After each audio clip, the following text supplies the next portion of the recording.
Olá, sou Pedro Calvache, estou aqui hoje para convidá-lo para acompanhar comigo uma palestra, um estudo sobre um assunto muito palpitante, que é o assunto da Santíssima Trindade. Aliás, o tema dessa palestra vai ser o seguinte: você acredita que a Trindade é um ensino bíblico? Bem, se essa pergunta for feita para os membros da maioria das igrejas da cristandade, a resposta vai ser sim, claro que é. Mas essa mesma pergunta, feita para qualquer testemunha de Jeová, em qualquer parte da terra, a resposta vai ser não, claro que não. E agora, quem está certo? Se a Trindade realmente for uma doutrina bíblica, então isso indica que todas as pessoas, todas as organizações religiosas que ensinam a Trindade estão certas e que somente as testemunhas de Jeová estão erradas.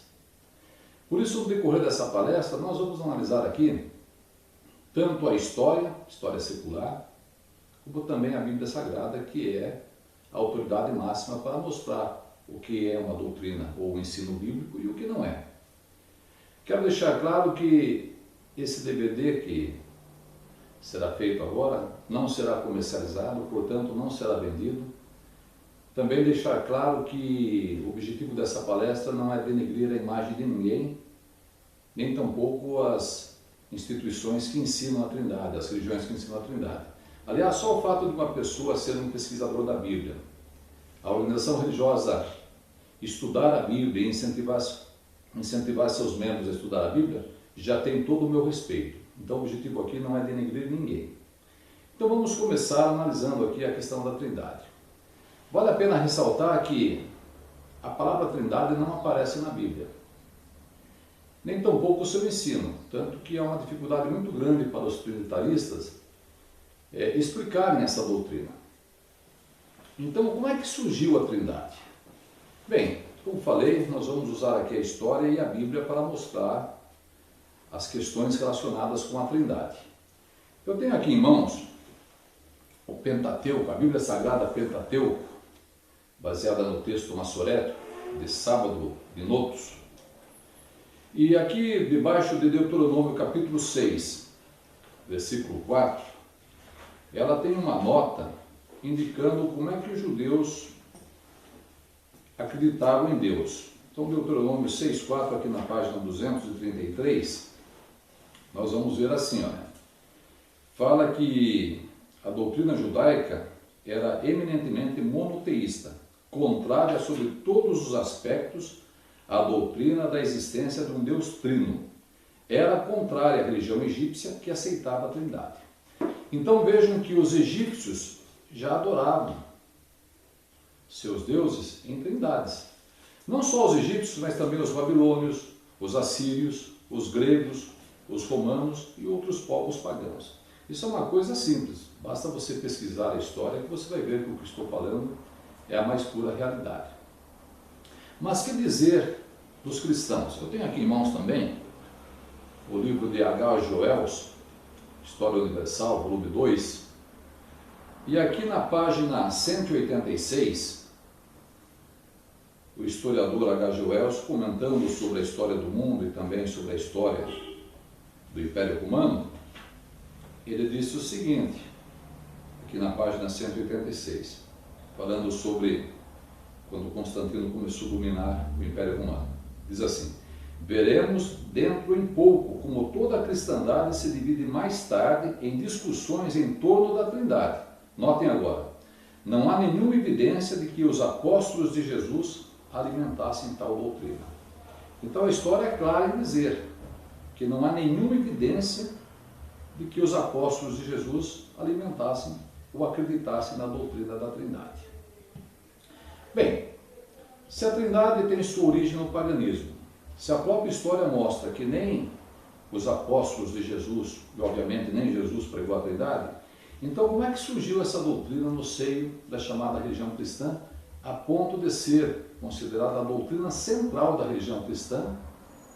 E muitos dizem que para alguém se afiliar ao Conselho Mundial de Igreja, tem que ter a Trindade como sendo a sua doutrina principal, a sua doutrina central. Então vamos voltar um pouquinho na história. No segundo século, líderes religiosos infiéis começaram a misturar as doutrinas bíblicas com as filosofias pagãs, as filosofias gregas, porque elas eram muito populares. Então isso começou a causar um racha, uma divisão no Império Romano, porque de um lado,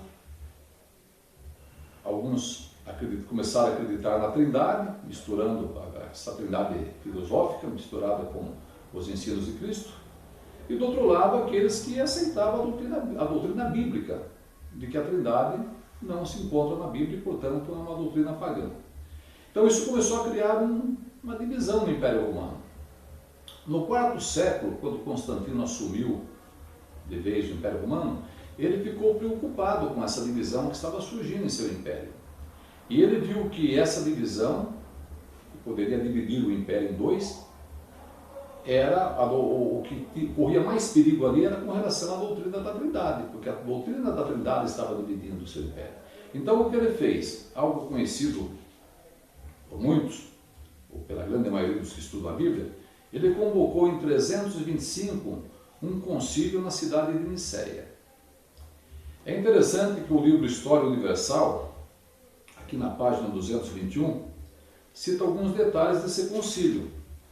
Então ali mostra que um jovem chamado Atanásio veio ali para defender a Trindade. E um senhor idoso, um presbítero chamado Ário, veio ali para defender que a Trindade não era bíblica, que Deus é um, Jesus é outro, e que, portanto, houve uma época em que Jesus não existia até que passou a ser criado.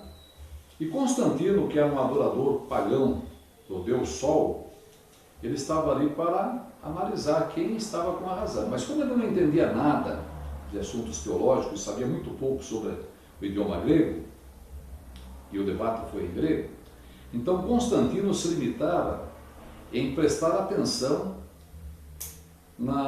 em como a assistência reagia àquele debate. Então, quando Ário, podemos até imaginar, Ário de um lado, Atanásio de outro, e Constantino sentado em um trono de ouro, segundo o que diz o livro aqui, e ele se limitava a observar a reação da assistência. Então, quando Atanásio começou a falar a respeito da doutrina da Trindade, que Jesus e o Pai eram a mesma pessoa, e que tinham o mesmo poder, os dois tinham o mesmo conhecimento de tudo, e assim por diante, então aquela assistência estava acordada, estava lhe prestando atenção. Mas quando Ário começou a expor aquilo que a Bíblia realmente ensina, que Deus é um, Jesus é outro, e que houve uma época em que Jesus não existia até que passou a ser criado por Jeová, aí aquela assistência acordada, que estava prestando atenção, mudou, a ponto de que um tal Nicolau de Mira, São Nicolau, que é a cristandade, até mesmo Papai Noel, hoje em dia, vem de São Nicolau lá da cristandade. Esse Nicolau de Mira levantou-se até onde Ário estava expondo suas ideias, seus pensamentos, e lhe deu um bofetão no rosto. Então Constantino, vendo a reação da assistência, porque, inclusive, segundo relatos, quando Ário começou a expor os conceitos bíblicos, a assistência começou a tapar os ouvidos.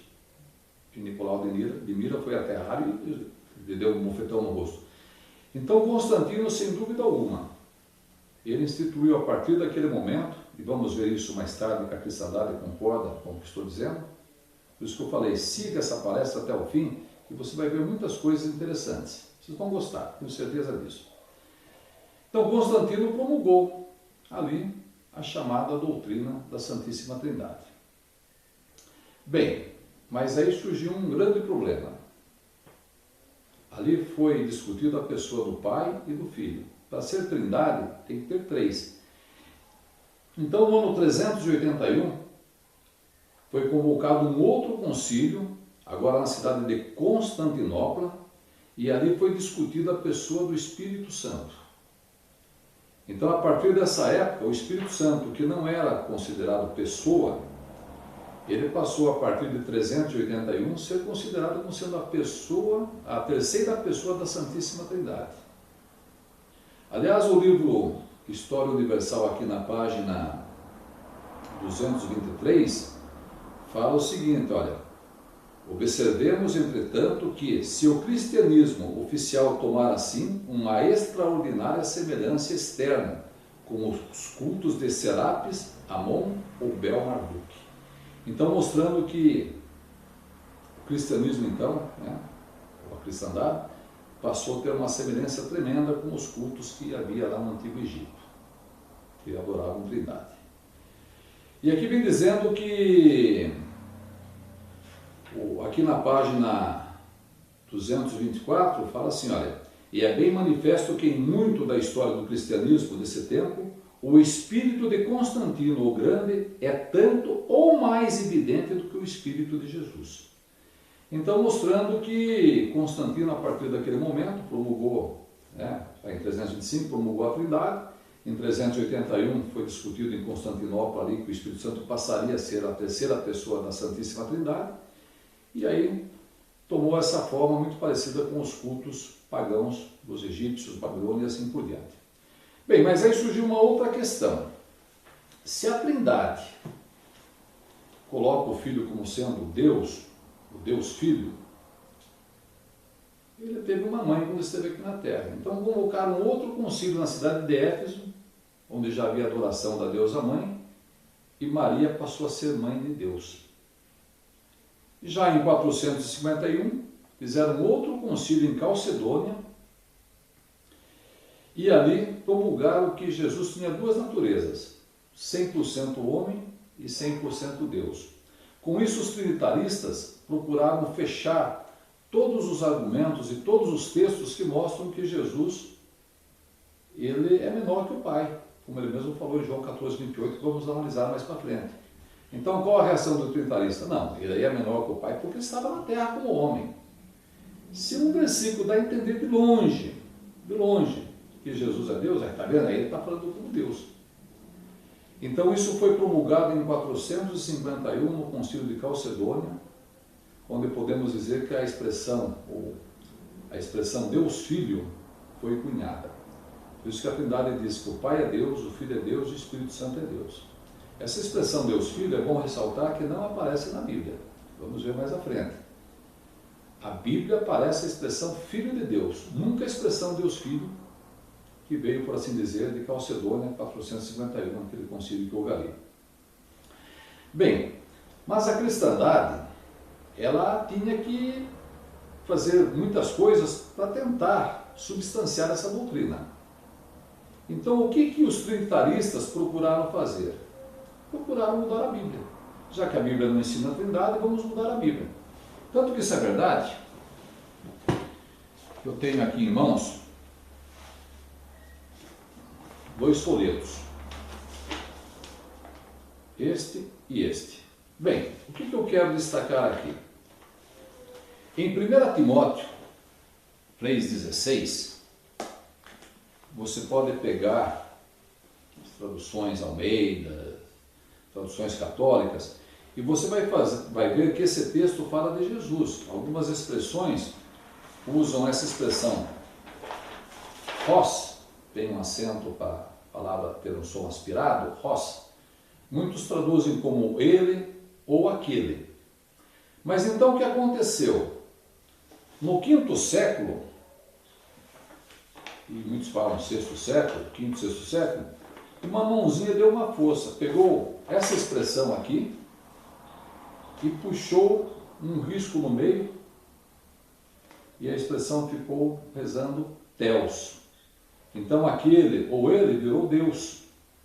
Por isso que essa tradução Almeida Fiel, baseado no texto trinitariano, olha como ficou, você vai acompanhar depois na sua tradução, e olha como Almeida Fiel colocou o texto. Eu vou ler aqui, olha. E sem dúvida alguma, grande é o mistério da piedade. Deus se manifestou em carne, foi justificado no Espírito, visto dos anjos, pregado aos gentios, crido no mundo, recebido acima na glória. Então note que a expressão Hos, que significa ele ou aquele, como foi colocado esse risco no meio, então o que aconteceu? O que aconteceu? Tornou-se a palavra Deus. Então a tradução trinitariana baseada na Almeida Fiel, ela tenta enganar os incautos, dizendo que Deus veio em carne aqui na terra. Na verdade, quem veio foi o Filho dele. O Verbo se fez carne, não Deus. Então vejam que, já que não se pode provar a Trindade na Bíblia, vamos mudar a Bíblia. É interessante que tem um outro texto, que era muito usado, agora já tenho notado que não estão usando com tanta frequência. Mas no passado, esse texto era muito usado. Eu me lembro que na década de 50, 60, 70 e até no começo da década de 90, o texto de 1 São João, ou 1 João 5,7, era usado. Eu vou usar aqui a Bíblia do Obreiro, tradução Almeida, edição Revista e Corrigida, para ler esse texto. Mas eu gostaria antes de contar uma experiência que ocorreu na década de 80, e como eu falei, essa palestra ela vai ser também calcada em experiências que eu tive no decorrer desses anos com pessoas das mais variadas denominações. Eu me lembro que eu havia trabalhado no trabalho de casa em casa, no nosso Ministério do Campo, e quando eu cheguei em casa, por volta de 11h30, perto do meio-dia, um irmão já idoso, me telefonou. Eu atendi o telefone e ele disse o seguinte: olha, Calvache, eu queria convidar você para ir comigo numa visita na casa de um pastor presbiteriano, porque nós estamos dirigindo estudo lá para uma senhora, eu e minha esposa, e esse pastor, ele tem, como ele é vizinho dessa senhora, ele tem ido lá, juntamente com a sua esposa, e tem falado dessa senhora que nós estamos enchendo a sua cabeça de minhoca, especialmente com relação à Trindade. E essa senhora agora está em dúvidas, está tendo dúvidas. E ela quer que eu vá lá com a minha esposa para conversar com esse pastor.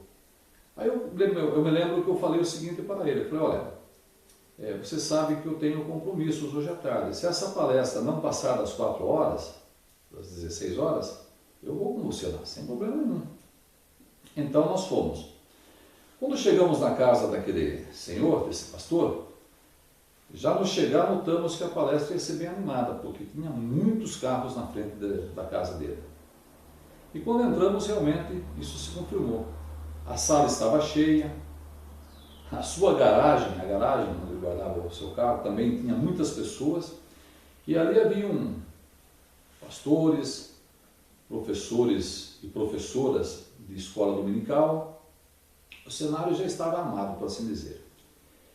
Então, eu me sentei na frente do pastor, esse irmão que me levou lá sentou aqui na cabeceira da mesa, outras pessoas também se sentaram, mas a maioria ficou em pé, porque não tinha lugar para todo mundo. Então, como eu tinha pouco tempo, eu tinha no máximo 2 horas para palestrar, eu já fui bem objetivo. Eu falei: quem é que vai conversar e defender a Trindade? Aí o pastor do lado falou: não, quem vai defender a Trindade sou eu. Eu falei: tá bom, então vamos fazer o seguinte, como vocês acreditam na Trindade e nós não acreditamos, então o ônus da prova está sobre vocês. Vocês provem para nós que a Trindade existe. E aí, a senhora aqui vai tomar a sua decisão. E falei o seguinte: se vocês mostrarem para nós, ou mostrarem para mim, um texto que diga que os 3 estão no céu, Pai, Filho e Espírito Santo, e esses 3 são um, eu assumo a minha palavra de homem e de cristão. Vocês podem fazer um batismo hoje à noite na igreja presbiteriana, e eu me torno presbiteriano hoje. Estou assumindo esse compromisso. Quando eu falei isso, foi até interessante. Em pé, do meu lado esquerdo, havia um senhor já com uma certa idade. Ele falou para mim, se bateu no meu ombro, falou: o quê? Um texto que prove a Santíssima Trindade? Pastor, dá licença. 1 São João 5,7. Eu sempre usava esse argumento quando conversava com evangélicos. Como ali haviam pastores formados em teologia, catedráticos em idiomas, como era o caso desse senhor que estava na minha frente, que disse que falava 5 idiomas, eu achei que eles não iam cair nessa. Mas, para minha surpresa, o pastor falou, irmão, pode ler o texto. E aí ele leu, segundo o que está aqui na Almeida, edição revista e corrigida, a Bíblia do Obreiro, texto que você com certeza conhece muito, mas que nós vamos relembrar aqui, devido a essa experiência. Então ele leu assim, olha, porque 3 são os que testificam no céu, o Pai, a Palavra e o Espírito Santo, e estes 3 são um.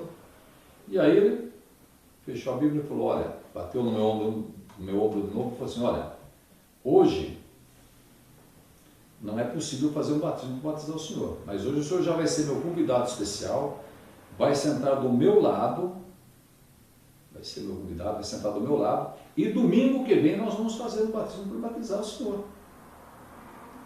Aí eu olhei para ele, falei, o senhor é clérigo ou é leigo? Ele falou, não, eu sou leigo.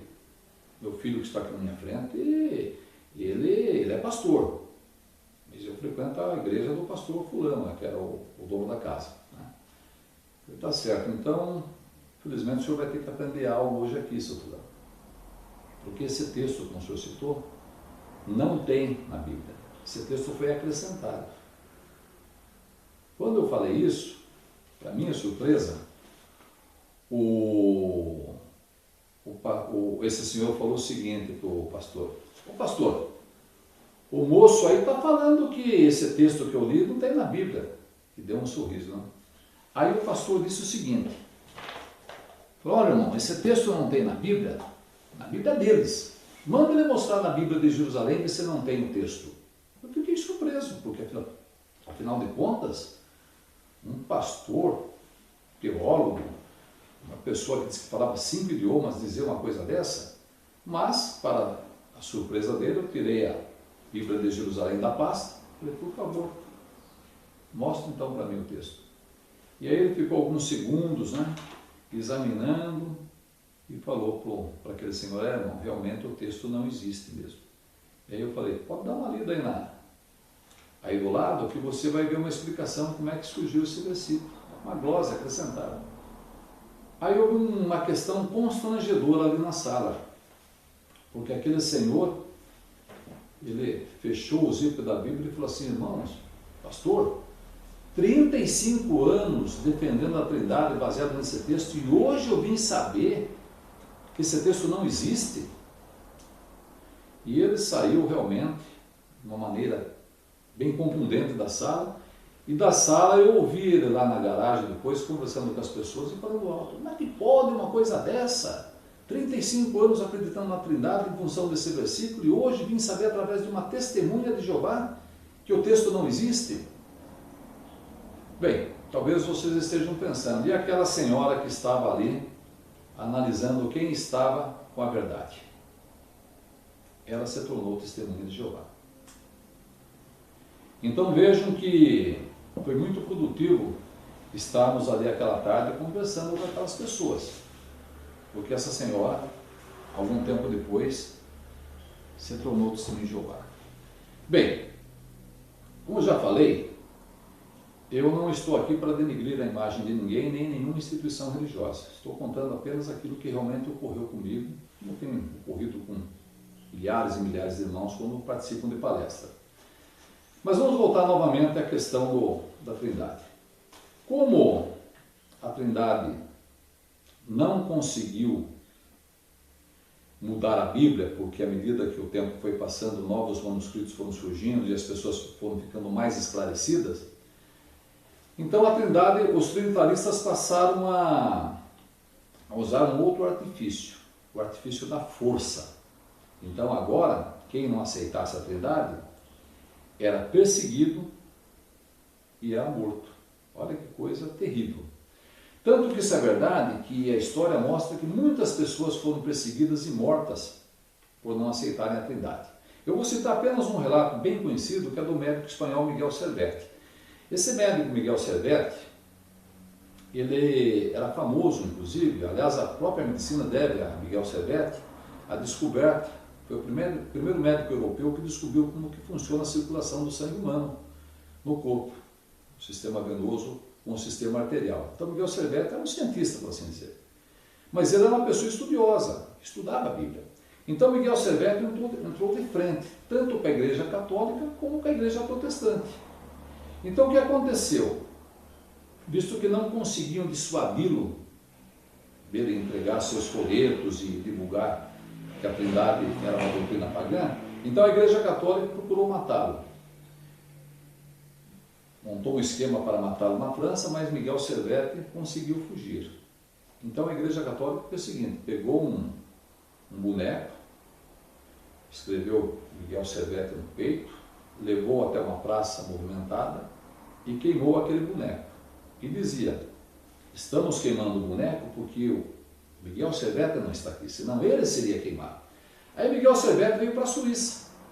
E em Genebra, Miguel Serveto, obviamente disfarçado, porque estava sendo perseguido também pelos protestantes, segundo o que se relata, ele parou um dia para ouvir uma palestra de João Calvino. E alguém notou que aquela pessoa que estava ali com um capuz na cabeça, com um manto nas costas, pelo andar Miguel Serveto mancava. Então, uma seca de João Calvino observou que aquela pessoa que estava ali aparentava ser Miguel Serveto. E aí ele comunicou João Calvino. João Calvino mandou cercar Miguel Serveto junto com outros asseclas. Miguel Serveto foi preso. Aí colocaram Miguel Serveto amarrado em uma estaca, numa praça, colocaram uma coroa de junco, embeberam essa coroa de junco com enxofre, e segundo alguns relatos, ele foi queimado com lenha verde. Então, à medida que aquela coroa de junco, embebida com enxofre, começou a queimar na sua cabeça, foi descendo da cabeça para baixo, o fogo de lenha verde subia queimando Miguel Serveto por baixo. Então Miguel Serveto foi queimado vivo, de maneira cruel, por João Calvino, simplesmente por questionar a doutrina da Trindade. Então a pergunta que eu faço para você que é trinitarista é a seguinte: uma doutrina que teve como principal juiz um adorador do Deus Sol, um imperador pagão, uma doutrina em que aquele que foi defender aquilo que a Bíblia ensina, que Deus é um, Jesus é outro, no caso de Ario, foi esbofeteado, a assistência tapava os ouvidos quando ele falava. Uma doutrina que tentou mudar a Bíblia, e uma doutrina que matava as pessoas simplesmente por questionarem, pedir provas bíblicas sobre essa doutrina. Você acha que Jesus, o Jesus da Bíblia, está por trás dessa doutrina? Essa pergunta você responda para você mesmo. Eu acredito que, se você está assistindo essa palestra, é porque é uma pessoa que tem apreço pela palavra de Deus. Então nós vamos analisar agora aqui algo que eu acho muito interessante, que é como a Bíblia exorta os cristãos a servirem a Deus. Eu vou usar aqui a tradução trilingue. Essa tradução, ela tem uma faixa em grego, no meio em português, e do outro lado da página, na ponta da página aqui ela é em inglês, por isso que se chama trilingue. São 3 idiomas. E eu gostaria de analisar o que diz aqui, Romanos capítulo 12, Romanos 12, versículo 1. Olha o que diz esse texto aqui. Diz assim, olha, 12:1 de Romanos. Rogo-vos, pois, irmãos, pelas misericórdias de Deus, que apresenteis o vosso corpo por sacrifício vivo, santo e agradável a Deus. Notem, que é o vosso culto racional. Culto racional. Então a Bíblia está dizendo que nós devemos nos apresentar a Deus usando um culto racional. É interessante que outras traduções usam o termo faculdade de raciocínio. Se você pegar a parte em grego aqui, você vai ver que a palavra para culto racional ou faculdade de raciocínio é a palavra logik. Logik. Essa palavra logik dá origem à nossa palavra portuguesa lógica. Então é como se a Bíblia, por meio de Paulo, estivesse falando, olha, sirvam a Deus usando a lógica, usando a cabeça. Quando eu era mais jovem, eu usava muito chapéu. Então nós costumávamos brincar um com o outro, né? Eu e meus irmãos, né? Os colegas também usavam chapéu. Cabeça não foi feita só para usar chapéu, cabeça foi feita para pensar. E eu, como era carroceiro, dirigia carroças puxadas por animais, então, para livrar-se do sol inclemente, sol forte, usava chapéu. Aliás, as pessoas naquela época, a maioria usavam chapéu. Não tem nada contra o chapéu literal, porque eu usei muito isso. Mas eu quero voltar novamente ao seguinte, então a Bíblia está falando para servir a Deus usando o culto racional ou a faculdade de raciocínio, e a palavra aqui é lógica. É interessante quando você começa a provar a Trindade, a provar que a Trindade não tem base bíblica, é comum o triunfalista falar, você está usando a lógica aí, isso é lógica, não pode usar a lógica. Mas espera um pouco, então a Bíblia está errada, porque está mandando servir a Deus usando a lógica. A palavra grega aqui é lógica. Se você que está me assistindo agora tiver uma tradução em grego, pode pegar Romanos 12:1 e você vai encontrar a palavra logik. E se pegar qualquer dicionário, qualquer léxico bíblico do grego, você vai ver que a palavra logik tem a ver com lógica. Então, assim, se me julgar, sim, usam a faculdade de raciocínio, usam a lógica. Então, ao contrário do que muitos querem dizer, que se me julgar é doutrinada pela torre de vigia, isso não é verdade.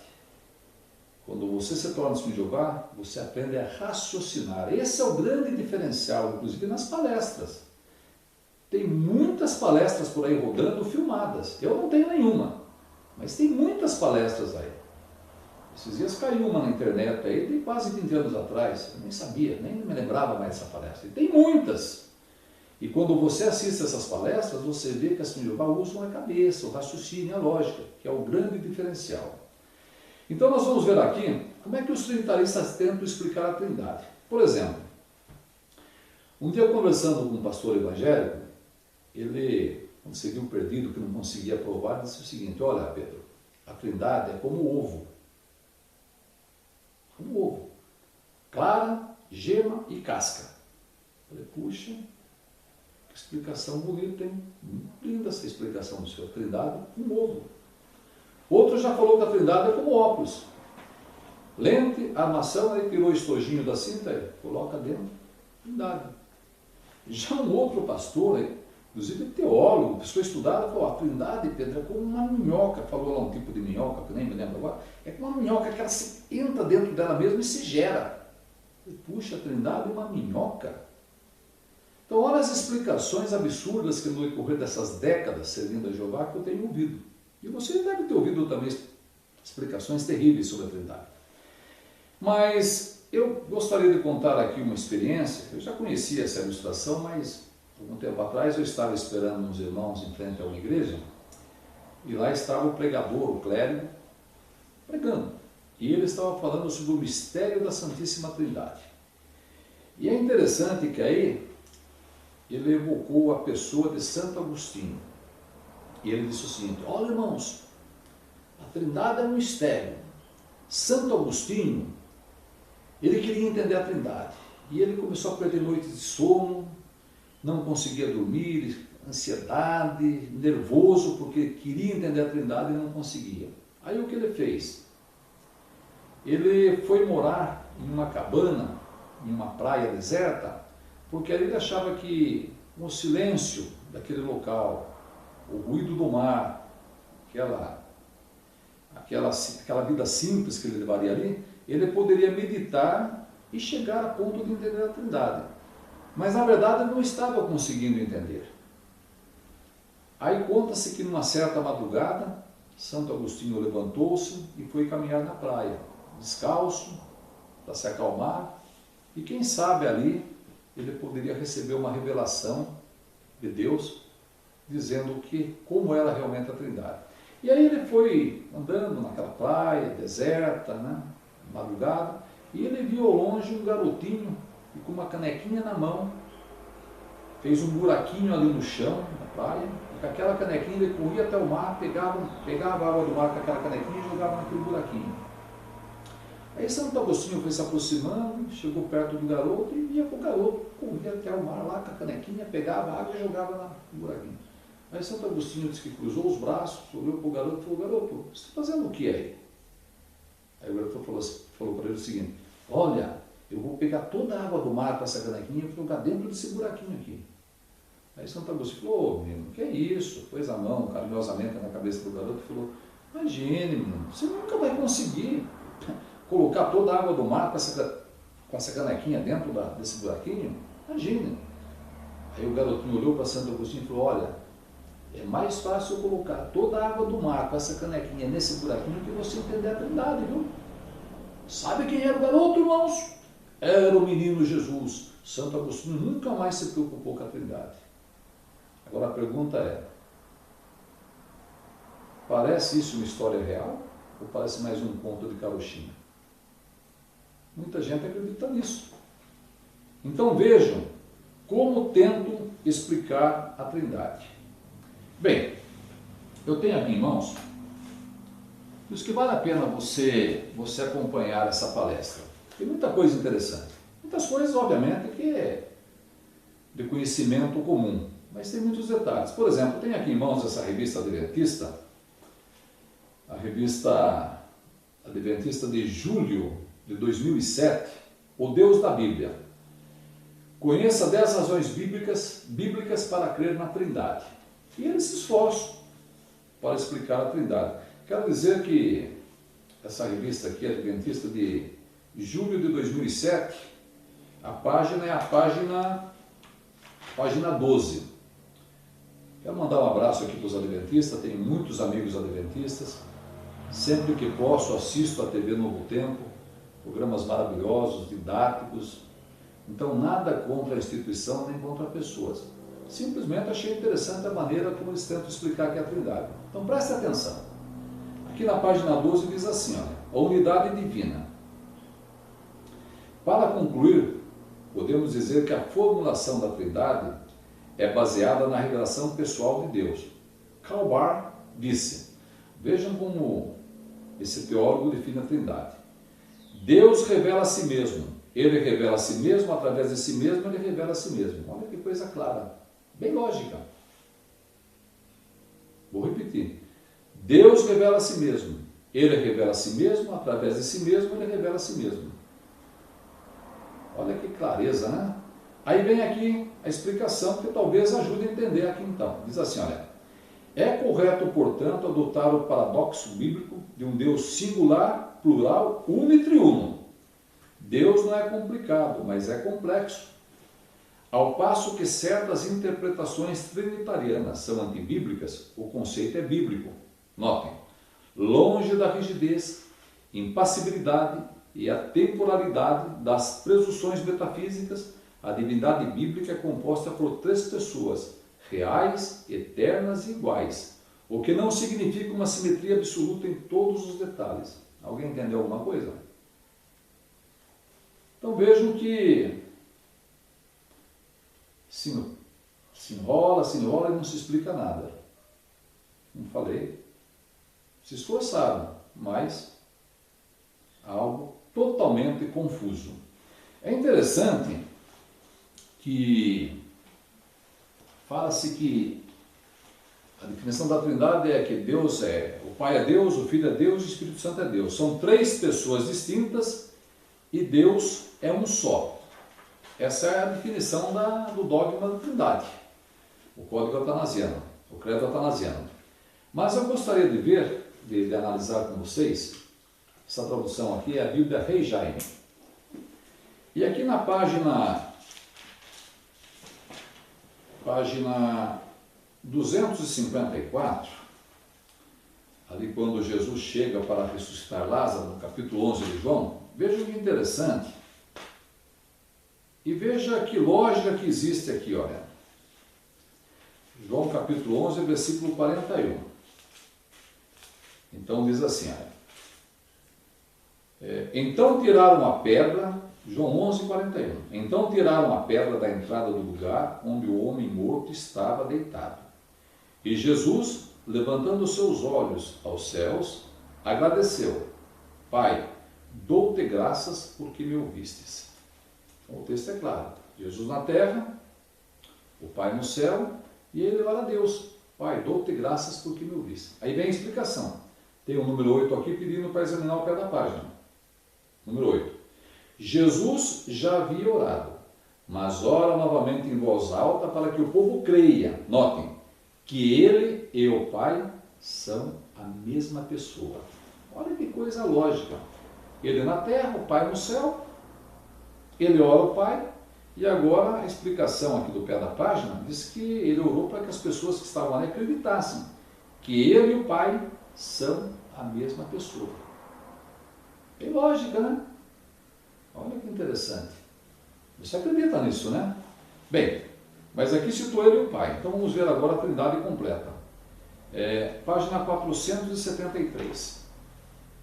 Página 473. Vamos ver aqui agora a Trindade completa. Diz assim, olha. Aqui está citando Filipenses 2,6. Então o texto fala: o qual, tendo plenamente a natureza de Deus, não reivindicou o ser igual a Deus. Aí tem um número 4, pedindo para o leitor examinar o pé da página. Diz assim, olha, Cristo é Deus. Eles, juntamente com o Espírito Santo, são a mesma pessoa com funções diferentes. Espera um pouco.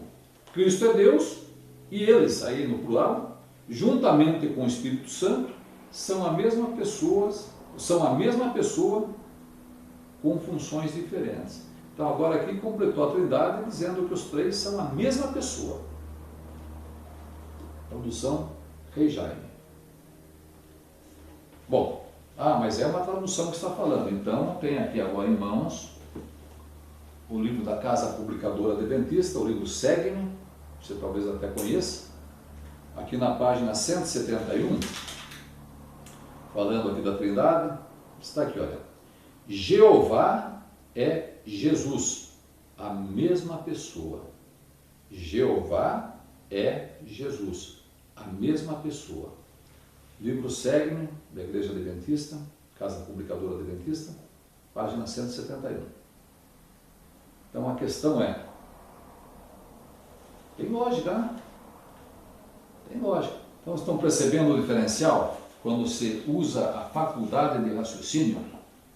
Bem, mas muitos talvez queiram dizer o seguinte: não, são três pessoas, né? E Deus é um só. Então eu tenho aqui em mãos agora,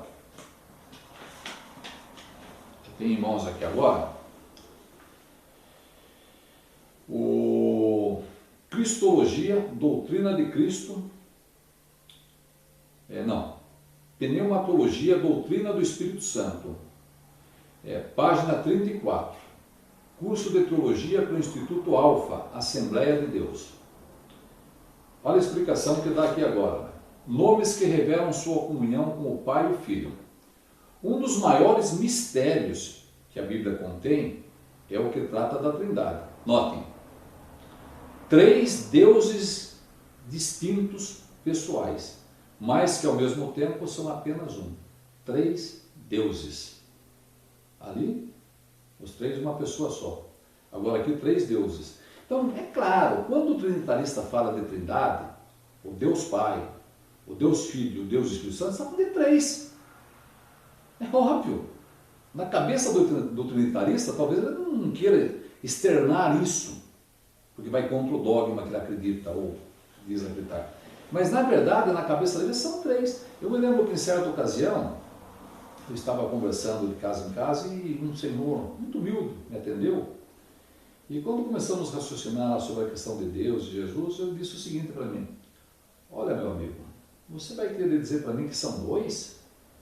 Jesus falou, eu sou a videira, meu pai é o lavrador, você vai querer dizer para mim que são 2? 2 é singular, meu amigo. E eu dei risada, só podia dar risada. Mas analisando bem, uma pessoa muito humilde falou que 2 é singular. Mas as pessoas estudadas falam que 3 é singular. Então esse homem está no lucro. Ele falou que 2 é singular. Mas aqueles que falam que 3 se transformam num só, esse senhor humilde está no lucro. Ele falou 2. Os trinitaristas, né, estudados falam que são 3. Então vejam o quanto a Trindade é confusa. Tanto que isso é verdade, que eu gostaria de analisar aqui agora alguns detalhes sobre esses livretos, livros, lições bíblicas para mestres, jovens e adultos. Esse aqui é da CPAD, Igreja das Igrejas da Assembleia de Deus.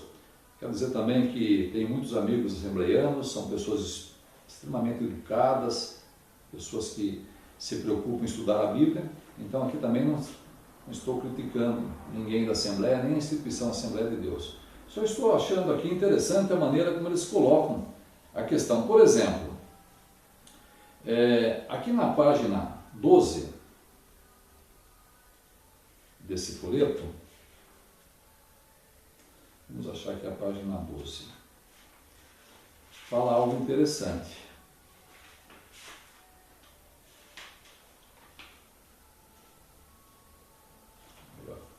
Essa outra aqui. Página 12 do folheto. Eu estou citando aqui lições bíblicas jovem adultos da Assembleia de Deus, segundo trimestre de 1997. Eu quero dizer o seguinte, que eu li, reli e fiquei em dúvida se aquilo que eu estava lendo aqui realmente era o que eu estava entendendo. Aí o que eu fiz? Eu conversei com pessoas mais inteligentes do que eu, pessoas mais cultas do que eu, e na verdade a maneira como eu estava entendendo é a maneira como essas pessoas também entenderam. Então nota aqui, falando da Trindade, ou falando do Filho, diz assim, olha, prestem atenção. A expressão Filho de Deus revela a divindade de Cristo. Notem, é estultícia afirmar que Jesus não é Deus, mas o Filho de Deus. Então o que eu entendi, que essas pessoas também entenderam, me corrijam se estiver errado, é que o livro fala que é estultícia. Aliás, estultícia vem de estulto, que significa insensato, tolo e assim por diante. Então seria tolice ou insensatez afirmar que Jesus não é Deus, mas é o Filho de Deus. Espera um pouco. Quando Jesus foi batizado, o que o Pai falou do céu? Este é meu Filho. Então estaria Deus sendo tolo ou insensato em falar que aquele era o filho dele? Lá em Mateus 16, quando Jesus perguntou quem ele era, lembram o que Pedro falou? Tu és o Cristo, o Filho do Deus vivente. E Jesus não falou, não, eu sou Deus. Não, ele não falou isso. Jesus elogiou a Pedro. O próprio Jesus, quando alguém cita lá João 10,30, totalmente fora do contexto, no capítulo 10, 36, Jesus fala, vocês querem me apedrejar porque eu disse que sou filho de Deus? Então, estaria sendo Jesus insensato, tolo, quando ele falou que ele era filho de Deus? Porque o que dá a entender aqui é que aqueles que falam que Jesus é filho de Deus são tolos, insensatos, usa a expressão estulto. Então vejam que fica realmente muito complicado quando alguém tenta explicar essa doutrina. Bem, mas aí tem uma saída, né? Aqui na página 13 do mesmo livro, falando sobre a Trindade, diz assim, ó, no tópico 5. Trindade é um termo técnico. O termo Trindade não aparece na Bíblia. Aí continua aqui. É um mistério divino que ultrapassa a nossa razão. Então, como você consegue explicar, então debita-se na conta do mistério. Você concorda com isso? Então, quando eu não consigo explicar algo, isso é um mistério. Bem, recentemente eu estava vendo na internet um bacharel em teologia da Igreja Batista. Ele até parece-me que tem até um instituto apologético. E ele estava tentando, se esforçando para explicar com uma pessoa que escreveu a ele a Trindade. E ele estava ali, se debatendo para explicar. Aí ele roda, fala que a Trindade é quem só se entende pela lógica, mas que na verdade é um mistério, que não se pode usar a lógica humana para tentar entender a Trindade, e que ela é um mistério. Então eu fico pensando, né? Acho que não é mais fácil a pessoa se humilhar e admitir que essa doutrina não é bíblica? Não é muito mais fácil? A pessoa fica brigando, né? Tentando contrariar uma coisa tão clara, que é o fato de Deus ser o Pai, Jesus ser o Filho e o Espírito Santo ser a força ativa que emana tanto do Pai como do Filho. Muito bem. Agora, voltando aqui, eu até gostaria de contar aqui uma história, uma experiência. Há algum tempo atrás, eu tinha como vizinho um irmão nordestino, um irmão fantástico, fora de série dele. E nós costumávamos, durante a tarde ou às vezes de manhã, ir tomar café num bar de um japonês também muito simpático, que tinha ali perto, chamado Chico. E é interessante que quando chegávamos ali, esse irmão nordestino abraçava o Chico, né, o japonês, abraçava o Chico e dizia o seguinte: o Chico é o maior cientista que tem na Terra. Ele consegue pegar 3 coisas deliciosas e maravilhosas, que é café, água e açúcar, e transformar nessa coisa horrível que ele chama de café. Então note, o Chico, o japonês lá, né, muito simpático, bondoso, conseguia pegar 3 coisas saborosas, maravilhosas, e transformar numa coisa horrível. O café do Chico realmente era duro de beber. Bem, alguém pode falar, pô, o cara está falando de Trindade, agora vem falar de café do Chico. O que tem a ver o café do Chico com a Trindade? Tem tudo a ver. A cristandade conseguiu pegar algo divino, claro, lógico, e transformar nessa coisa irracional, que é a mesma pessoa, daqui a pouco são 3 deuses, daqui a pouco é um Deus só e assim por diante. Então conseguiu criar uma confusão na cabeça das pessoas com algo tão simples. O Pai é Deus, o Todo-Poderoso, enviou seu Filho para nos resgatar do pecado e da morte. Esse Filho foi obediente e com isso cumpriu o propósito que Jeová se propôs a ele. Então é claro, qualquer pessoa, por mais simples que seja, lendo a Bíblia, jamais vai encontrar a Trindade. Mas conseguiram, assim como o Chico transformou coisas maravilhosas, café, água e açúcar, em algo terrível, a cristandade pegou coisas simples, a Bíblia, e transformou num mistério. Então a questão é a seguinte: a quem você segue? Você, trinitarista, você segue a Jesus ou segue a Constantino? É claro que você, com certeza, já falou, sigo a Jesus, ótimo. Mas será que Jesus concordaria com o que está aqui nesse livreto? Esse aqui.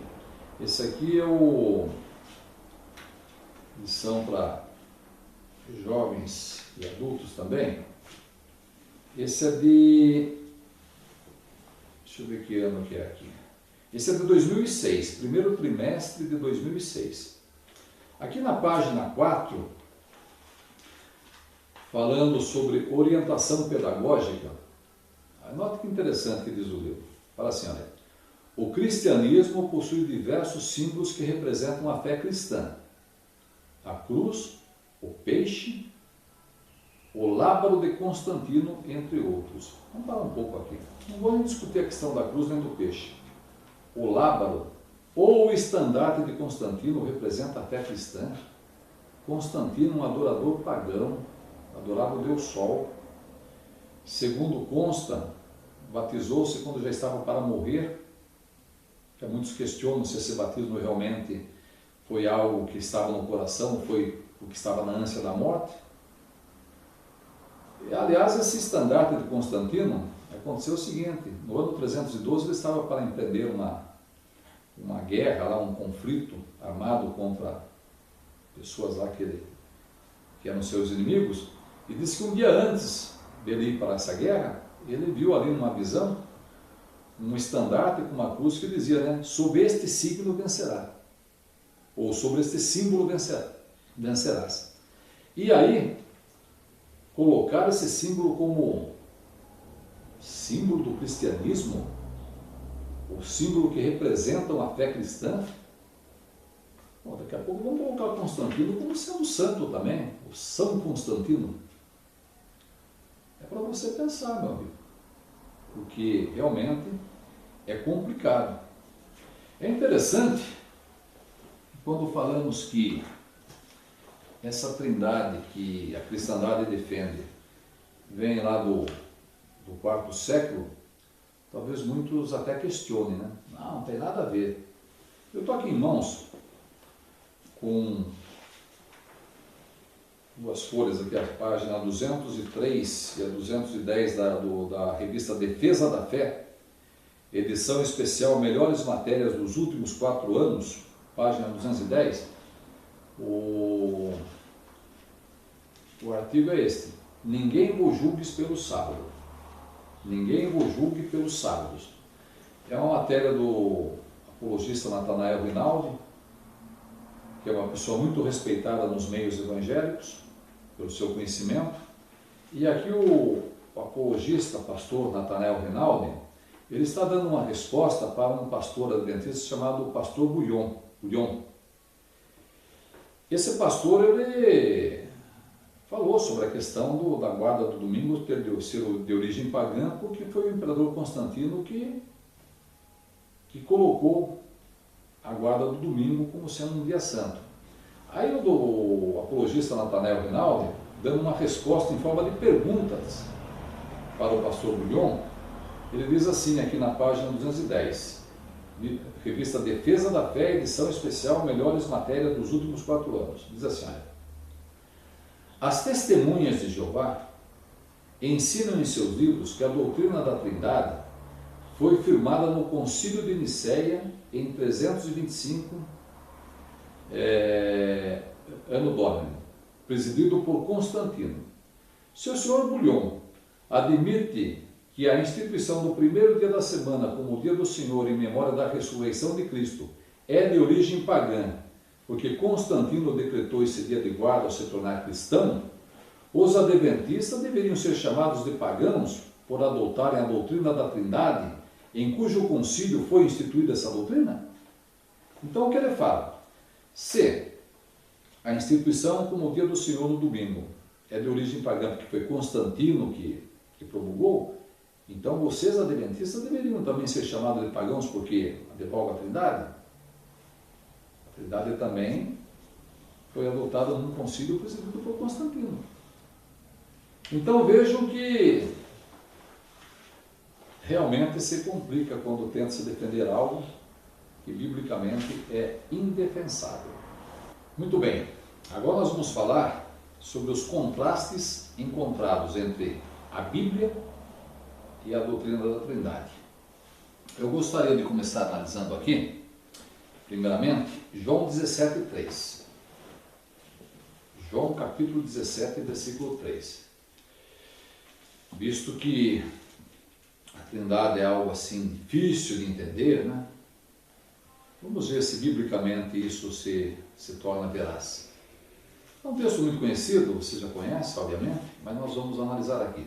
Então, João 17:3, numa oração que Jesus fez quando estava para ser morto, e ali estava ele e seus 11 apóstolos fiéis, então Jesus disse: isto significa vida eterna, que conheçam a ti, o único Deus verdadeiro, e aquele que tu enviastes, Jesus Cristo.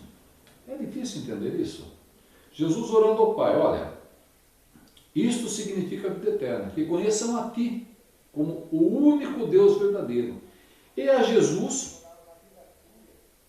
aquele que tu enviastes. É interessante que aqui ele não falou que a vida eterna estava incluído aqui a pessoa do Espírito Santo, a tal de Trindade. Ele falou de Deus e dele. e falou que o conhecimento verdadeiro de Deus, como sendo o único Deus verdadeiro, e de Jesus, a quem esse Deus verdadeiro enviou, estava atrelado à vida eterna. Mas espera um pouco. Se a Trindade é um mistério, e a Trindade está envolvida as pessoas de Deus, de Jesus, e supostamente de uma terceira pessoa, Espírito Santo, como é que alguém pode ter vida eterna se é um mistério? Se é um mistério, então isso é vedado. Isso está sendo vedado a mim conhecer, porque é um mistério. Mas que bom, né? Que nem Jesus, nem os apóstolos ensinaram esse mistério, né? Essa doutrina pagã. Então você que é trinitarista, procure analisar bem. Conhecer a Deus, como sendo o único Deus verdadeiro, o Pai de Jesus, e a Jesus, o Jesus da Bíblia, como aquele a quem Deus enviou para salvar a humanidade, isso pode fazer com que você venha a ter vida eterna. Então note que é o conhecimento de Deus e não o mistério que leva à vida. Vamos analisar aqui outro texto. João 14, 28. Lembra que eu falei no começo na nossa palestra que a gente ia voltar nesse texto? João 14, 28. Diz assim, olha. Vocês ouviram que eu lhes disse: vou embora e vou voltar para vocês. Se vocês me amassem, se alegrariam de que vou para o Pai, pois o Pai é maior do que eu. Ah, não, mas aí ele falou porque estava 100% homem, Concílio de Calcedônia. Essa foi uma das brechas que tentaram colocar ali para fechar. Então, olha, Calcedônia agora nós falamos que Jesus é 100% homem e 100% Deus. Quando alguém citar textos que falam que o Pai é maior do que ele, então ele estava com o homem. Que saída não? Só que vamos voltar aqui para Mateus capítulo 20. Porque quando Jesus falava que o Pai era maior que ele, era isso mesmo que ele queria dizer. Não queria falar outra coisa. Não tente colocar palavras que Jesus não falou. Era isso que ele queria dizer, que ele era menor que o Pai. Aqui no capítulo 20 de Mateus, é uma passagem que você conhece bem, é quando a mãe de João e Tiago chega até Jesus e faz um pedido para Jesus. Capítulo 20, versículo 20 de Mateus. Diz assim, olha. Aproximou-se dele então a mãe dos filhos de Zebedeu, com seus filhos, e curvando-se diante dele, pediu-lhe algo. Ele lhe perguntou: o que você quer? Ela respondeu: declare que estes 2 filhos meus se sentarão, um à sua direita e outro à sua esquerda, no seu reino. Jesus disse em resposta: vocês não sabem o que estão pedindo. Será que podem beber o cálice que estou para beber? Disseram-lhe: podemos. Ele lhes disse: de fato vocês beberão do meu cálice. Notem agora: mas sentar-se à minha direita e à minha esquerda não cabe a mim conceder. Esses lugares pertencem àqueles para quem meu Pai os preparou. Espera um pouco. Ela está pedindo algo aqui para o futuro. Olha, quando você estiver no seu reino, faça com que um filho meu sente à tua direita e outro à tua esquerda. E o que Jesus falou? Negativo. Sentar à minha direita e à minha esquerda não compete a mim, mas compete a meu Pai. Ele sim é que designa. E Jesus, nessa situação, já estaria no céu, porque isso aqui ela joga para o futuro. Perceberam? Então, quando Jesus fala o Pai é maior do que eu, é óbvio que está falando aquilo que realmente é. O Pai está sempre acima de Jesus. Jesus sempre, como filho obediente, está submisso ao Pai. Vamos aqui para João 1,18. Vou pegar aqui, para não falar que eu estou usando tradução, porque muitos falam, só uso a tradução Novo Mundo. Nós usamos qualquer tradução para provar as nossas doutrinas. Não precisa ter uma tradução específica. Pode-se usar qualquer tradução da cristandade. João 1,18. Então, lemos da seguinte forma aqui na tradução trilingue, que é a parte em português aqui é a própria tradução Almeida. Então, João 1,18 diz assim, olha: ninguém jamais viu a Deus. O Deus unigênito que está no seio do Pai é quem o revelou. Então, quando João fala aqui que ninguém jamais viu a Deus, é óbvio que está falando ninguém. Ninguém é ninguém. A expressão Deus unigênito, que algumas traduções tentam mudar para Filho unigênito, mas a expressão aqui é Theos monogenes, significa o único Deus gerado. Então, Jesus é um Deus gerado. Se ele é gerado, alguém o gerou. Agora a pergunta é, e Jeová? Teve alguém que gerou Jeová? Responda, trinitarista. Responda para você mesmo. Muitos anos depois que Jesus já havia voltado ao céu, 1 João 4,12, talvez muitos que assistam esse vídeo digam, está citando aí texto que nós conhecemos. Está certo, vocês conhecem o texto. Mas a questão não é só conhecer, a questão é aplicar da maneira correta. 1 João 4,12, aqui muitos anos depois que Jesus já havia voltado ao céu, olha o que o mesmo apóstolo João fala. 1 João 4,12. Ninguém jamais viu a Deus. Ninguém jamais viu a Deus.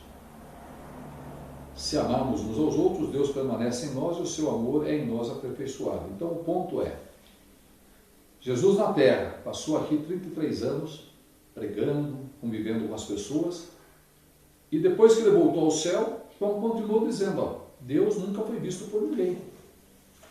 Perceberam? Então, é uma questão de lógica, é uma questão de simplesmente analisar a Bíblia como ela realmente é. Mas vamos ver aqui um outro texto. Mateus 24:36. Mateus 24:36. Você também conhece, obviamente, mas vamos relembrar aqui. Tradução trilingue diz assim: mas a respeito daquele dia e hora ninguém sabe, nem os anjos dos céus, nem o Filho, senão o Pai. Ah, não, mas aí ele estava como 100% homem, então não podia saber. Será que é isso mesmo? É interessante que essa expressão nem o Filho é tão forte, e pelo menos em Mateus 24:36, aquela tradução que eu usei, a Bíblia Trinitariana, baseada na Almeida Fiel, ela tira a expressão filho, só coloca anjos. Então dando a entender que só os anjos não sabem. O filho foi tirado. Em Marcos eles voltam a colocar. Mas como esse texto é o mais usado, então quem lê aqui na tradução Almeida Fiel não vai encontrar filho, só vai encontrar os anjos. Bem, vamos então para a revelação, o Apocalipse, capítulo 1.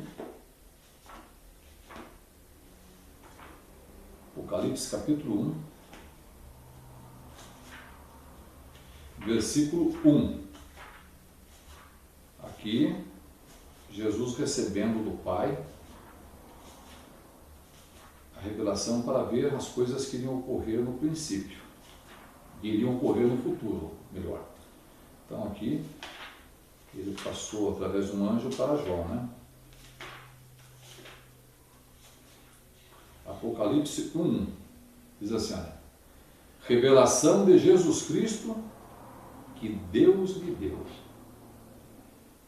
Então aqui no céu, já há mais de 60 anos que Jesus já havia retornado ao céu, o apóstolo João continua dizendo que Jesus teve que receber do Pai dele a revelação. Então até esse momento ele não sabia. Ele recebeu nesse momento a revelação que Deus lhe deu. E aí Jesus passou a mostrar o que iria ocorrer, os eventos que ocorreriam no dia do Senhor, conforme diz Apocalipse 1:10, né? Mostrando as coisas que iriam ocorrer, inclusive, em nossos dias. Então notem que tanto no céu como na terra, o Filho sempre tinha algo a receber do Pai, sempre tinha algo a aprender com seu Pai. E isso realmente faz com que Jesus seja uma pessoa da mais plena confiança, uma pessoa extremamente dedicada a Deus, seu Pai. Mas agora eu gostaria de analisar aqui algo que eu acho simplesmente fora do comum.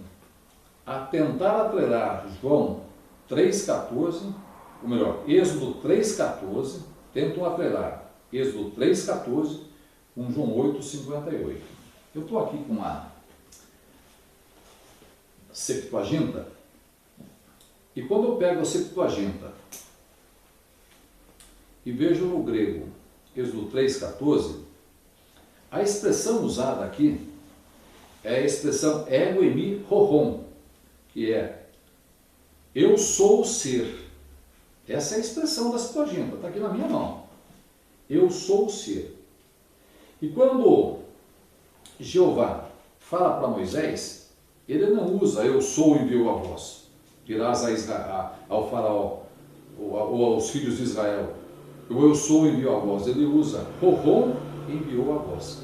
Horon. Aí tentam atrelar esse texto, que é ego eimi horon, a João 8,58. Vejam como fica bonito esse texto quando você pega analisando o contexto. Porque o que eu tenho visto de gente é tentar atrelar esse texto de Êxodo 3,14 com João 8,58 é uma coisa terrível. Mas vamos analisar aqui João 8. Não vou pegar nem a tradução do Novo Mundo, vou pegar aqui a Trilingue. Vamos pegar contexto. Porque eu sempre costumo dizer o seguinte, que os contextos são o grande inimigo da Trindade. Porque às vezes cita um texto tentando provar a Trindade e no versículo seguinte já acaba com o contexto, já acaba com aquele versículo citado. Até eu me lembro que certa ocasião teve aqui um grupo de pessoas na minha casa, e entre eles uma senhora que era catedrática em religião, né? E toda vez que citavam um texto, então nós citávamos o contexto. E eu me lembro que ela colocava a mão na cabeça e falava, ai meu Deus, já vem eles com o contexto de novo, meu Deus. Claro, o contexto derruba. Então vamos pegar João 8 aqui e ver se Jesus está falando que ele era o próprio Deus. Se você pegar aí o 8,24, aparece a expressão ego eimi. Então está dizendo aqui, ó, por isso eu vos disse que morrerei nos vossos pecados, porque se não crerdes que eu sou, morrerei nos vossos pecados. Aparece a expressão ego eimi, eu sou, e ninguém pegou em pedra para tirar em Jesus. Muito bem. Aí nós vamos aqui para o 28 e o 29. Contexto. Disse-lhes, pois, Jesus, quando levantardes o Filho do Homem, então sabereis que eu sou, e que nada faço por mim mesmo, mas falo como o Pai me ensinou. Espera um pouco, aparece novamente a expressão ego eimi, e ninguém pegou pedra para tirar em Jesus. E ele falou que não fazia nada dele mesmo, mas falava aquilo que o Pai lhe havia ensinado. É o mesmo? Dá para entender isso? É contexto, João 8,58. Olha o 29. Aquele que me enviou está comigo. Não me deixou só, porque eu faço sempre o que lhe agrada. Dá para entender que é a mesma pessoa? Aquele que me enviou. Olha, alguém enviou Jesus. E Jesus fazia as coisas que agradavam àquele que lhe havia enviado. É brincadeira, né? Aí, se formos pegar o 42, no contexto, diz assim, olha, replicou-lhes Jesus, se Deus fosse de fato vosso Pai, certamente me havíeis de amar, porque eu vim de Deus e aqui estou, pois não vim de mim mesmo, mas Ele me enviou. Dá para entender que é o mesmo contexto. Veja o 49. Replicou-lhe Jesus, eu não tenho demônio, pelo contrário, honra meu Pai e vós me desonrais. Espera um pouco. Eu tenho visto na internet aí, testemunha de Jeová, doutrinas de demônios. Pensa bem no que está falando, meu amigo. As testemunhas de Jeová acreditam naquilo que Jesus acredita. E ele falou, eu não tenho demônios, pelo contrário, honra meu Pai, e vocês me desonram. Agora vamos aqui no texto, continuando no contexto 54. Respondeu Jesus, se eu me glorifico a mim mesmo, a minha glória nada é. Quem me glorifica é meu Pai, ao qual vós dizeis que é vosso Deus. Então aqui lembramos de João 17,5, né, que ele pede para voltar a ter a mesma glória que ele tinha junto de Deus lá no céu.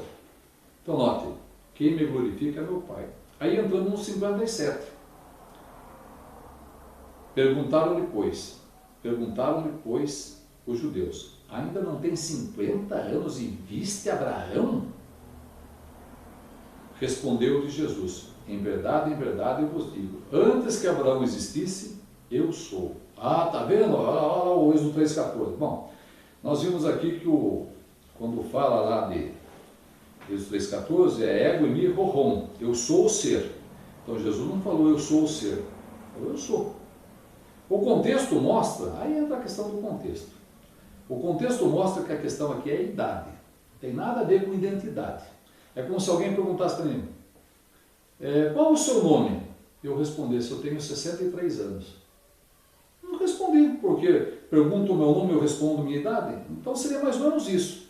Então, embora ali, em Êxodo 3,14, fosse identidade, a pessoa de Deus, aqui já era questão de idade, tempo de existência. Por isso que uma série de traduções traduzem exatamente como a tradução do Novo Mundo traduz, da maneira como estava na tradução literal do Novo Mundo, já estava 100% correto, era fantástico. Mas para facilitar o entendimento das pessoas, aqui em João 8:58, a tradução do Novo Mundo colocou como está na tradução Monfort, como está na tradução do Speed e outras traduções respeitadíssimas que ninguém questiona, da mesma forma. Olha João 8:58 no Novo Mundo. Jesus lhes disse, digo-lhes com toda certeza, antes de Abraão vir à existência, eu já existia. Porque a questão aqui é a idade, é tempo de existência, não é questão de identidade. Então, querer atrelar Êxodo 3,14, que é identidade, tem a ver com nome, com pessoa, com idade, olha, é forçar demais a barra, viu? É forçar a amizade. Então, realmente os trinitaristas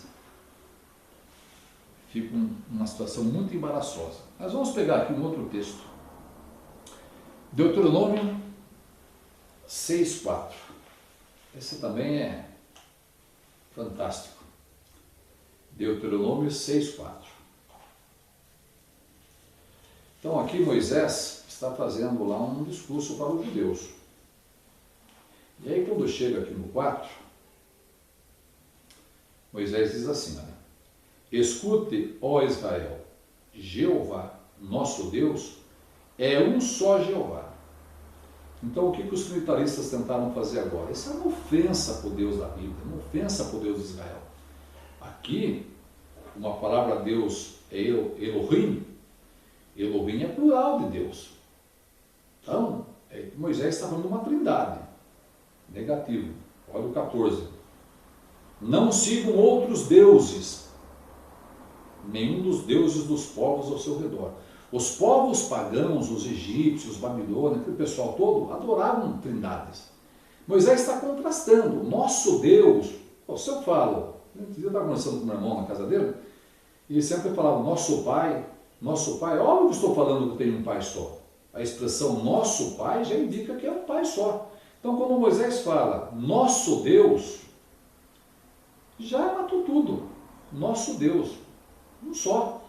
É um só Jeová, e aqui ele usa a palavra errade, ou echade, conforme alguns falam, que significa numeral um. Então, querer dizer que Moisés estava aqui falando de trindade, é forçar a barra, hein? É forçar a amizade. Olha o contraste com o versículo 34, ou o versículo 14, né? Não sigam outros deuses. É interessante, e quando você pega aqui o dicionário Vine, dicionário Vine aqui na página 95,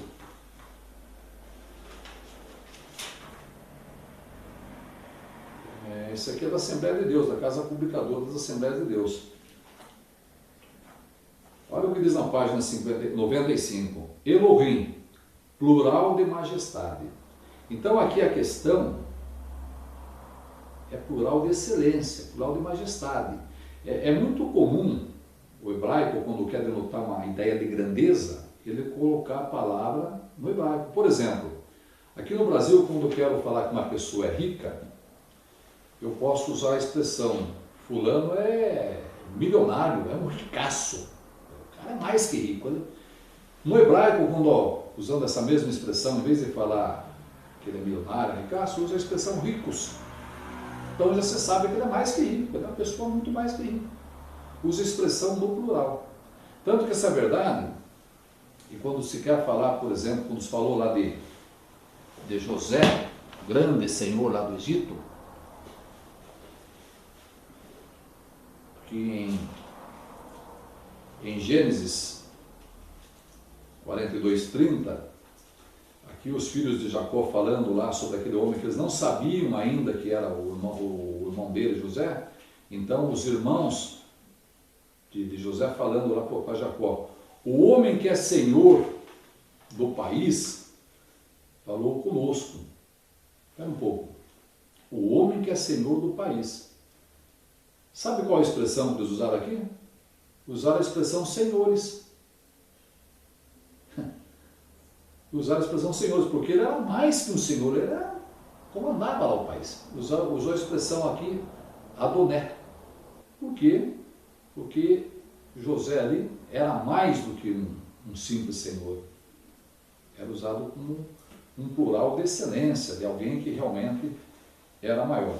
É interessante que, quando eu pego aqui esse livro, Os Nomes de Deus, de Hermes Barreto, um senhor pastor evangélico, aqui nesta página, aqui no final, falando aqui de Elohim, ele fala assim, Elohim, Deus e não deuses, visto que trata-se do plural majestático. Então, mostrando que os próprios pastores evangélicos, quando são pesquisadores, estudiosos, eu gostei desse livro, um livro muito bom. Eles mostram que Elohim é plural de majestade, não porque se aplica, quando se aplica ao Deus verdadeiro. Tanto que muitas vezes, ou na maioria das vezes, quando fala de Jeová, o verbo sempre está no singular. No princípio, Deus criou. A palavra ali é Elohim, mas o criar está no singular, não fala deuses criaram. E isso é uma grande verdade, porque quando foi traduzido o hebraico para o grego, os tradutores da Septuaginta, sempre colocava teós para Deus, não teói, mostrando que eles entendiam que ali se aplicava a um Deus único, a um Deus singular, não a uma pluralidade de deuses. Aqui em Marcos 12:29, Jesus citando lá Deuteronômio 6:4, olha o que ele fala aqui, 12:29. Jesus falando. Jesus respondeu, o primeiro é, ouve, ó Israel, Jeová nosso Deus é um só Jeová. É um só Jeová. Aliás, aqui, eu gostaria de fazer um lembrete aos meus queridos amigos adventistas, a quem eu respeito, eu quero muito bem.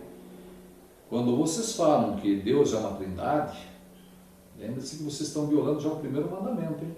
O primeiro mandamento mostra que Deus não tem ninguém dentro dele, não tem nenhum outro Deus dentro dele. Uma trindade já coloca dois dentro dele. Então lembre-se disso, só um lembrete. Muito bem, nós vamos agora voltar aqui para 1 Coríntios 15, 27 e 28.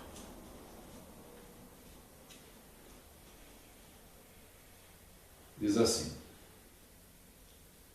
pois Deus lhe sujeitou todas as coisas debaixo dos pés. Mas quando ele diz que todas as coisas foram sujeitas, é claro que isso não inclui aquele que lhe sujeitou todas as coisas. Para um pouco. Então diz que Deus sujeitou todas as coisas debaixo dos pés de Jesus. Menos Deus. Deus nunca esteve debaixo da autoridade de ninguém. Olha o 28. Quando todas as coisas lhe tiverem sido sujeitas, então o próprio Filho também se sujeitará àquele que lhe sujeitou todas as coisas, para que Deus seja todas as coisas para com todos.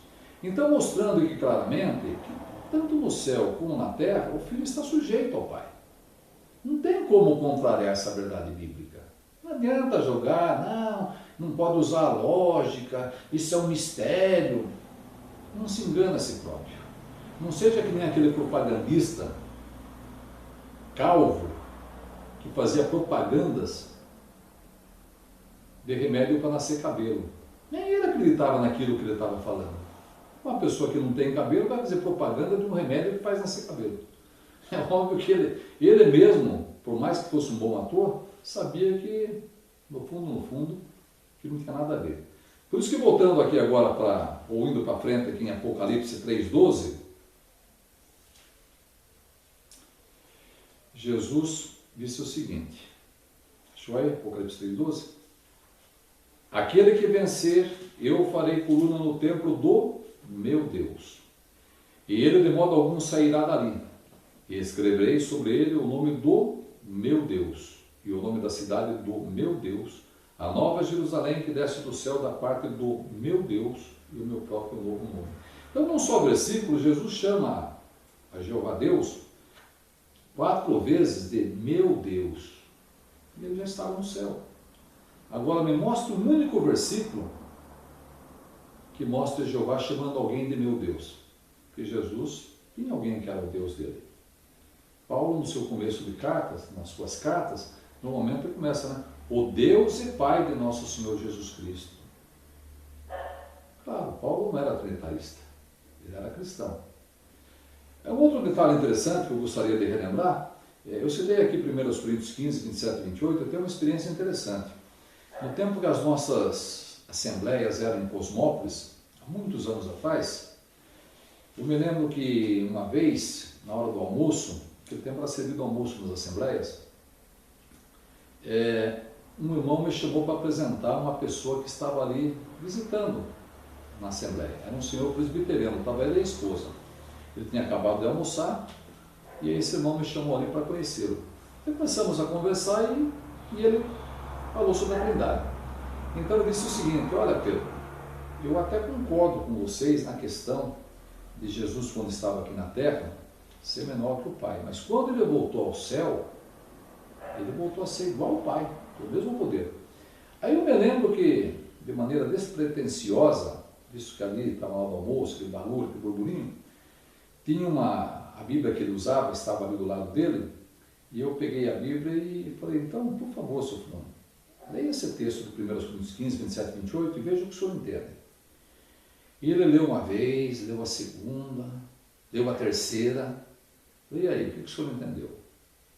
E aí raciocinamos o texto. E o seu semblante mudou. Eu me lembro que ele pegou a Bíblia e mostrou para a esposa dele que estava do lado. Bem, passaram-se algumas semanas e aquele senhor que me havia apresentado aqui, o senhor adventista, me convidou para fazer uma visita, uma revisita, no caso dele, revisita, na casa desse senhor. Nós fomos lá, ele tem uma biblioteca enorme, uma casa muito grande, uma sala muito ampla, e a biblioteca dele era fantástica, enorme, cheia de livros. E aí ele falou assim, olha Pedro, aquele dia que você me mostrou aquele texto de 1 Coríntios 15, 27 e 28, eu assisti o restante da assembleia com aquilo na cabeça. E quando eu cheguei aqui em casa, eu queimei um trabalho que eu tinha feito sobre a Trindade, que eu não vendia por dinheiro nenhum, porque eu achava aquilo uma preciosidade. Mas daí, analisando aquele trabalho, eu vi que ali não tinha nada de bíblico, tinha muito de filosofias, mas de Bíblia não tinha nada. E eu queimei aquele trabalho. Bem, qual foi o resultado? Algum tempo depois, esse senhor se tornou testemunha de Jeová. Ele aceitou um estudo bíblico com aquele senhor que o visitava, aquele irmão, e se tornou uma testemunha de Jeová. Ele e seus filhos. Inclusive, um dos seus filhos frequenta o mesmo salão que eu frequento, só que numa outra congregação. Então, mostrando que dá resultado, sim. Quando a semente da verdade cai num coração, num solo bom, ela frutifica. Bem, estamos chegando ao fim, mas eu gostaria de analisar aqui, talvez o texto mais questionado pela cristandade com respeito à Trindade, que é João 1:1. uma deturpação, quando você viu colocar a palavra era um Deus, o grego não tem artigo indefinido, isso, aquilo. Bom, então vamos analisar aqui. Eu estou em mãos aqui, esse livro do senhor Lourenço Stélio Rega. Quando ele escreveu esse livro aqui, ele era bacharel em teologia pela Faculdade Teológica Batista de São Paulo. Esse erudito aqui, ele é uma pessoa muito respeitada, muito correta, uma pessoa que escreve muito bem, e eu achei interessante a maneira como ele colocou aqui nesse Noções do Grego Bíblico, aqui na página 168, falando do artigo. É óbvio que nós sabemos que o grego tem artigo definido, o grego não tem artigo indefinido, mas olha como ele coloca a questão. O grego não tem artigo indefinido, note, que é expresso simplesmente pela ausência do artigo definido. Então, o que ele diz aqui? O grego não tem artigo indefinido, sabemos isso, mas que é expresso simplesmente pela ausência do artigo definido. E aí ele cita aqui a função básica do artigo. Função básica do artigo. Basicamente a função do artigo é a de identificar. Geralmente a presença do artigo indica identidade. E na sua ausência o que é enfatizado é a qualidade.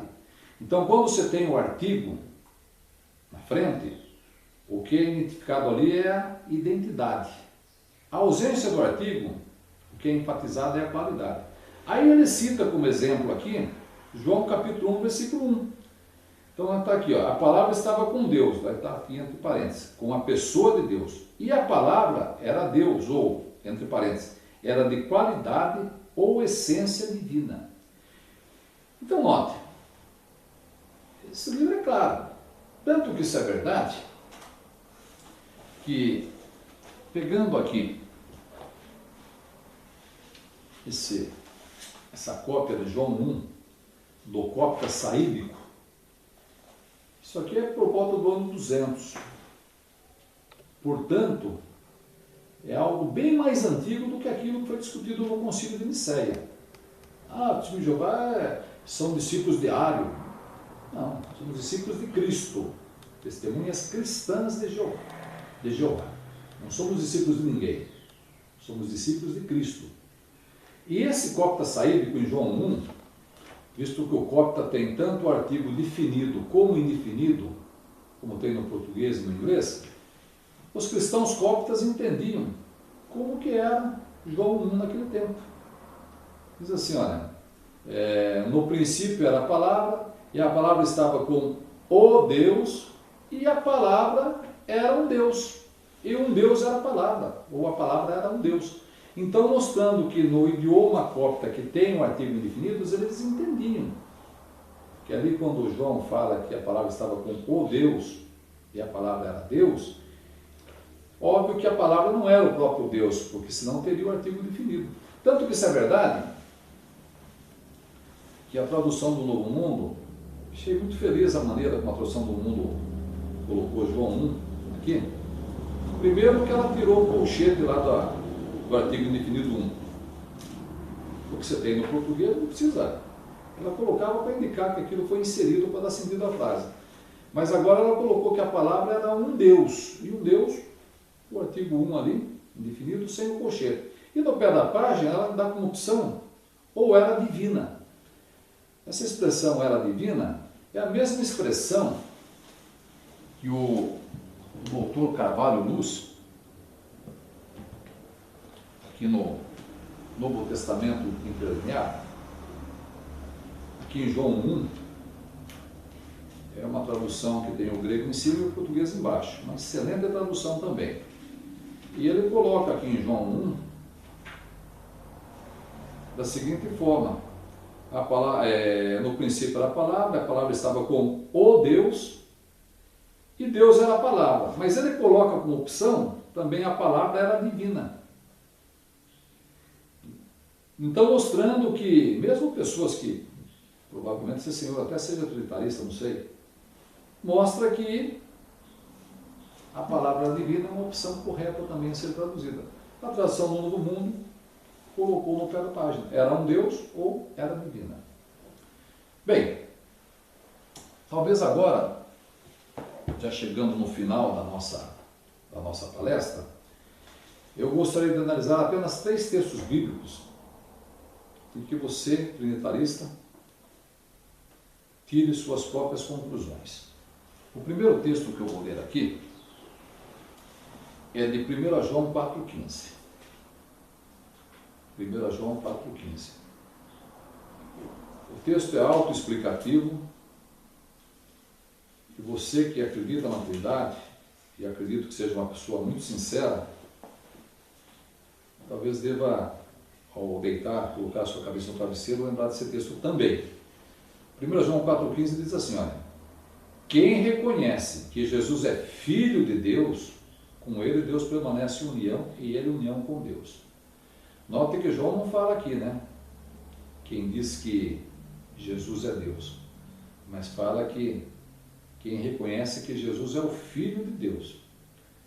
Então, obviamente, parece que assim, já estão no caminho certo, né? Porque nós falamos que Jesus realmente é o Filho de Deus. Bem, aí vem aqui João 4, João capítulo 4, versículos 22. O versículo 22, primeiramente, diz assim, olha, Jesus falando para a Samaritana, vocês adoram o que não conhecem. Nós adoramos o que conhecemos, porque a salvação se origina dos judeus. Então veja que para Jesus não tinha mistério. Vou passar uma vez. Vocês adoram o que vocês não conhecem. Nós, incluindo ele, nós adoramos o que conhecemos. Então veja, Jesus não tinha mistério. Olha o 23. Contudo vem a hora, e agora é, quando os verdadeiros adoradores adorarão a quem? A ele? Não. Adorarão o Pai, com o Espírito e verdade, pois realmente o Pai está procurando a esses para o adorarem. Então Jesus foi claro em dizer, olha, os verdadeiros adoradores não vão adorar a mim, vão adorar o Pai. Porque é muito comum você ouvir trinitarista falar assim, olha, o Pai era adorado no passado adorava seu Pai, hoje tem que adorar o Filho. Mas Jesus jogou o verbo aqui para o futuro, os verdadeiros adorarão. Então é óbvio que nós adoramos o verdadeiro Deus por meio do seu Filho Jesus Cristo. Claro isso. Então para nós existe um só Deus, conforme fala 1 Coríntios 8, 5 e 6, um só Deus, que é Jeová, e um só Senhor, que é Jesus Cristo, pelo meio do qual, ou por meio do qual, todas as coisas são possíveis. Então nós entendemos plenamente que Jesus é o meio que nos leva a Deus. E agora, finalizando, eu gostaria de raciocinar com vocês o que diz 2 Timóteo, capítulo 2, versículo 5.